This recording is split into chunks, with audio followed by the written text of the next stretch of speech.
सच्चाई यही है कि कोई बाबरी मस्जिद का नाम लेने को तैयार नहीं है। पार्लियामेंट में मैंने खड़े होकर कहा बाबरी मस्जिद जिंदाबाद जिंदाबाद, तो बताओ क्या किया मैंने।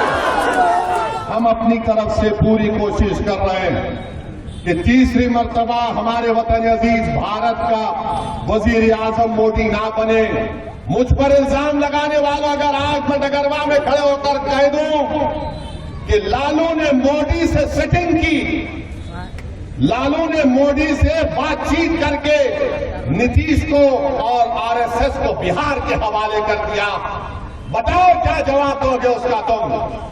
अब ऐसा हो गया कि अगर किसी गठबंधन के घर नेता के घर में अगर गाय भैंस है, सुबह में गाय भैंस ने दूध नहीं दिया, मुर्गा ने आवाज नहीं लगाई सुबह 4 बजे, तो कोई जाकर पूछेगा आज मुर्गा ने आवाज नहीं लगाई, भैंस ने दूध नहीं दिया, क्या वजह? तो बोलेगा ओवैसी दरगाह में आया था, यहां से गया है, इसीलिए भैंस ने कहा कि हम दूध नहीं देंगे।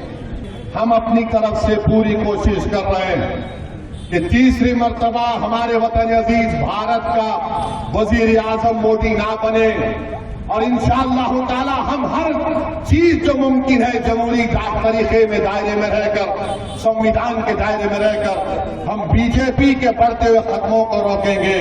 मगर बताओ मेरे भाई, अगर हम 3 सीट लड़ते हैं 2019 में, तो मोदी 306 कैसे जीत गया?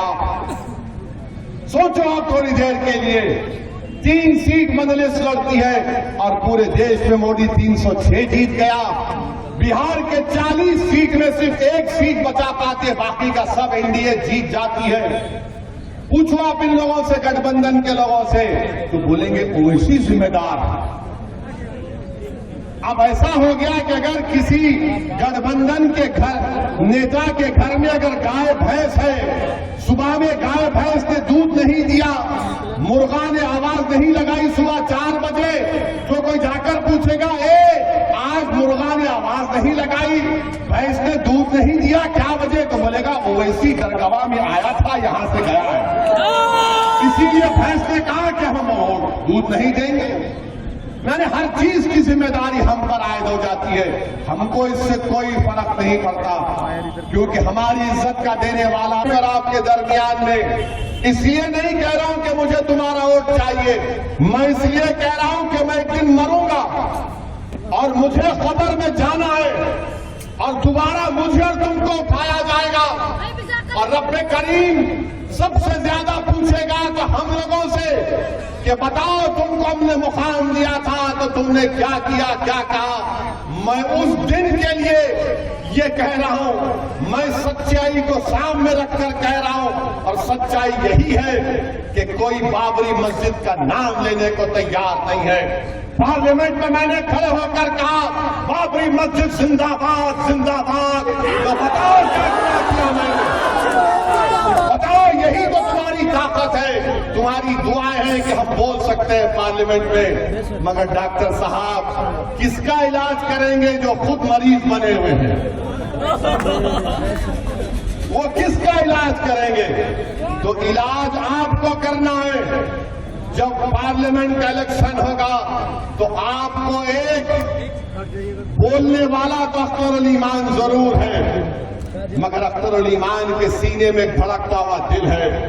अख्तर अली ईमान मर मिटने वाला है आप पर। मैं आज तुम्हारे दरमियान में खड़े होकर कह रहा हूं कि क्या लालू यादव ने आज नहीं कहा कि हमारे दरवाजे नीतीश के लिए खुले हैं? लालू जी, आपका घर तो खुल गया, अब कौन सा दरवाजा खोलेंगे नीतीश के लिए आप?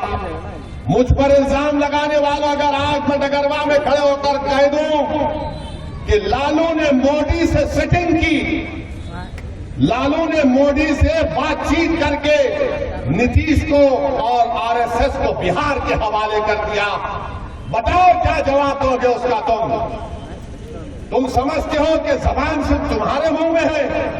अरे जबान तुम्हारे पास होगी जो बिकी हुई है। मगर मैं आज कह रहा हूं कि क्या तेजस्वी और लालू जिम्मेदार नहीं है बिहार में बीजेपी को लाने के लिए? बताओ आप।